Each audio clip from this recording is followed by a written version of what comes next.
Hi, my pickles, snowflakes, and turtles.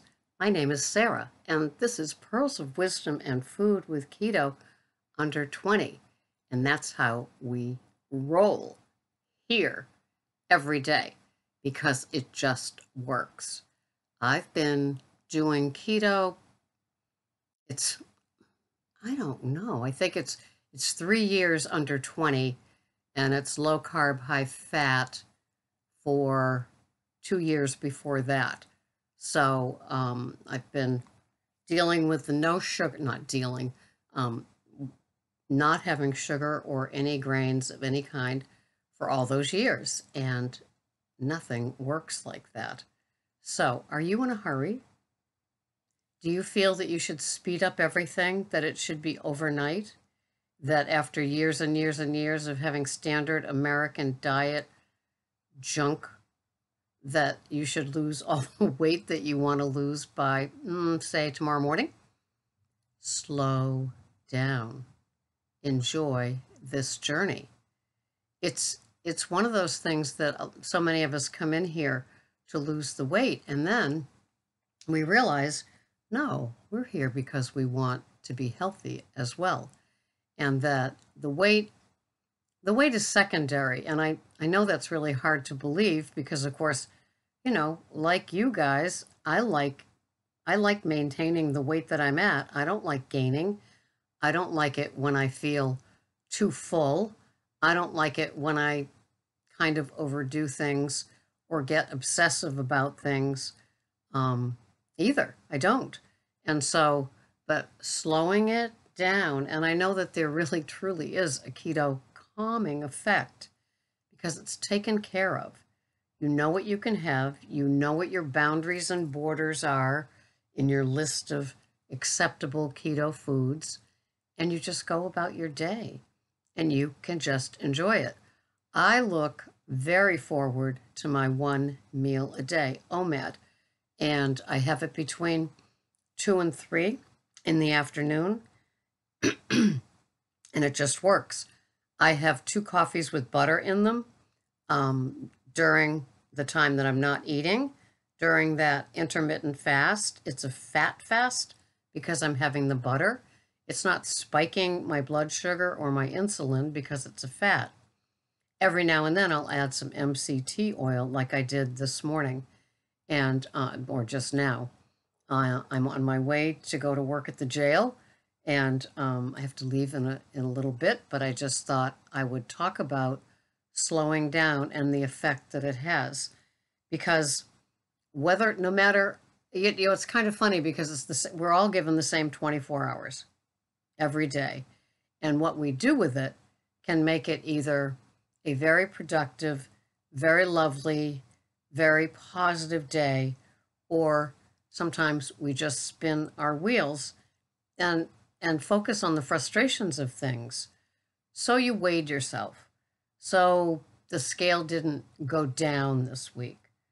And you're gonna not let it ruin your day, right? You want to have it's not posted on your forehead. It's not front page news. You're not going to be shamed. There's not a shaming community that's going to come in and say, you gained 0.6 pounds this week. That's not, it's not going to happen. What's going to happen is if you're a female, and after listening to Dr. Georgia Ides, podcast number 41 with Daisy Brackenhall on Two Keto Dudes, is that a long enough name? After listening to that, we as women we're just these, like, inside our skin is just fluctuating all the time. And we have so many issues with our hormones from start to finish, just being female, all the different cycles that we go through.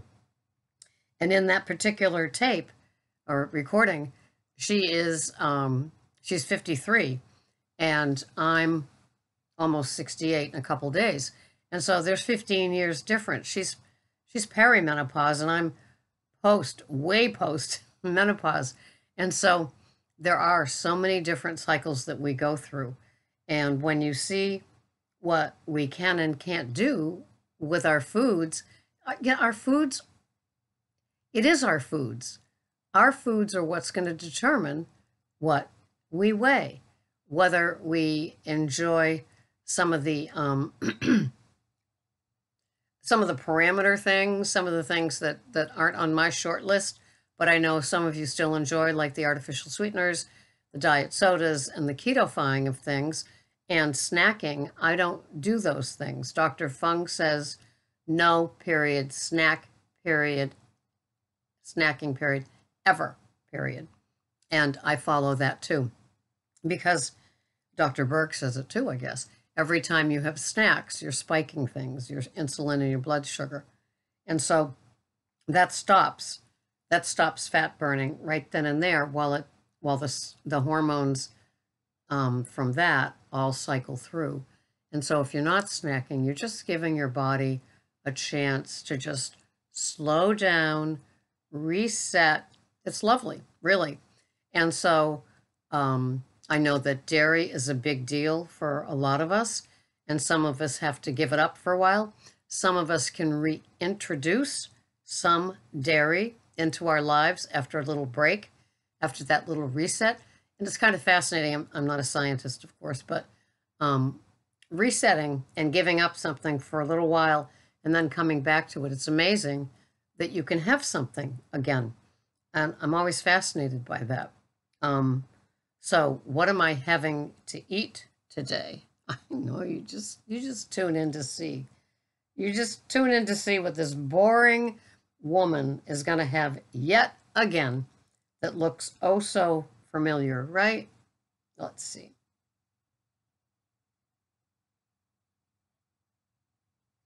So yeah, I haven't changed my dairy. I do have my keto pizza on Saturday nights. So yes, I still am having cheeses then. There is some cream cheese in my leftover stew that I will be showing for today. And and then I do have my tablespoon of heavy whipping cream in my coffee 2 times a day. And butter 1 time in the coffee and ghee the next time in the coffee. I don't think that I have inflammation from the dairy. Sometimes you can't feel it, of course, but I don't think that I have issues with it. I know I have a lot of dairy on pizza night, and that's it, and it's once a week. And then it's like, whoa, Nelly, we just calm it right down. So for my carbs today, or for all of it, it is 1,369 calories. The protein is 33.3. The carbs are 11.9. And the fat is 135. And in that today, I'm having 2 Pellegrino waters. I'm having a 1/4 teaspoon of the no salt. I'm having my Vita Cup in the morning, the Genius blend. I love that. I'm having leftover stew, which is 1 pound of grass-fed beef, the whole batch. 1 pound of grass-fed beef, cauliflower crumbles, about 1/3 of a cup of Brussels sprouts chopped up, Emeril's organic beef stock, 1 tablespoon of Rao's pizza sauce, 2 to 3 tablespoons of organic Cabot, Organic Valley cream cheese, and 2 tablespoons of Kerrygold butter. And it is delicious. And so that's what I call leftover stew. And I make a 1.5 batches. So Greg and I have it both on Monday, and then I have another mug of it on Friday. And so, yes, those calories are 1,369, and the fats are 135, and the carbs are under 12. And that just works. I have my big green leafy, and I'm not putting as much spinach into my big green leafy for no reason. I like the red leaf. I like the green leaf.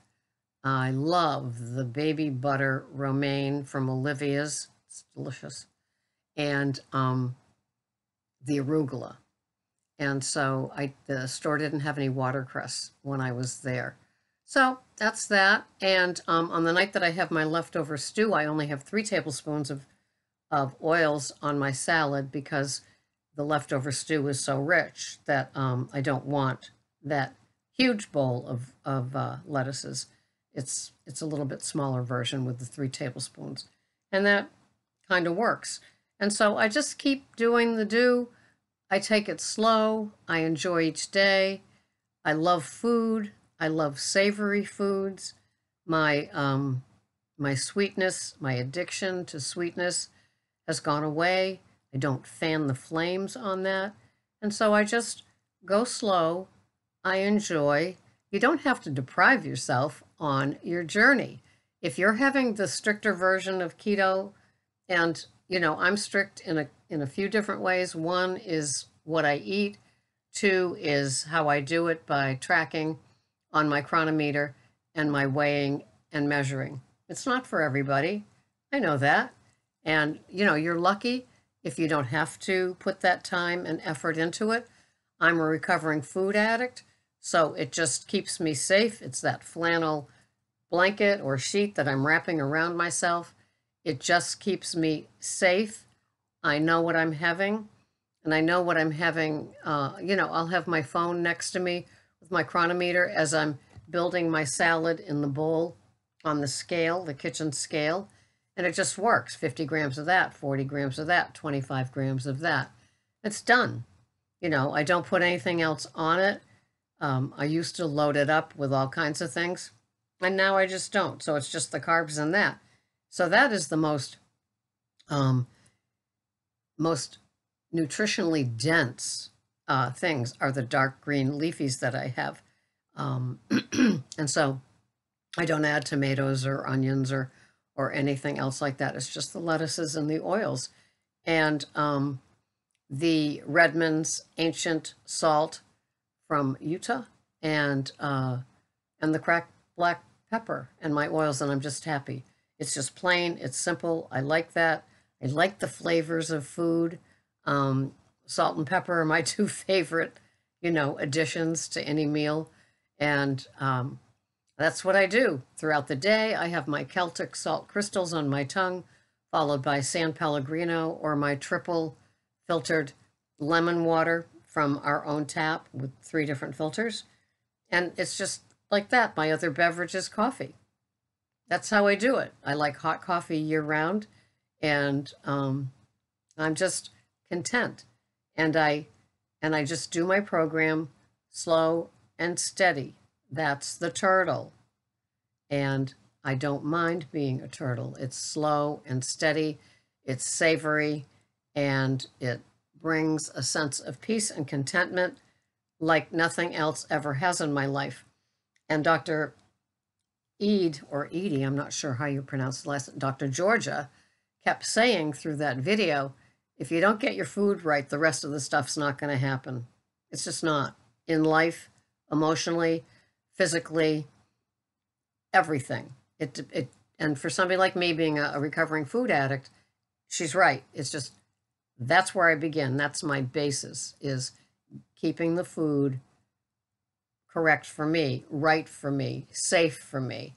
And then all else in the day is a bonus. It is. So thank you so much for watching. This has been Sarah, Pearls of Wisdom and Food. Just a nice, relaxing video for you to have your coffee with. I will see you the next time. Thanks so much for watching. Bye-bye for now.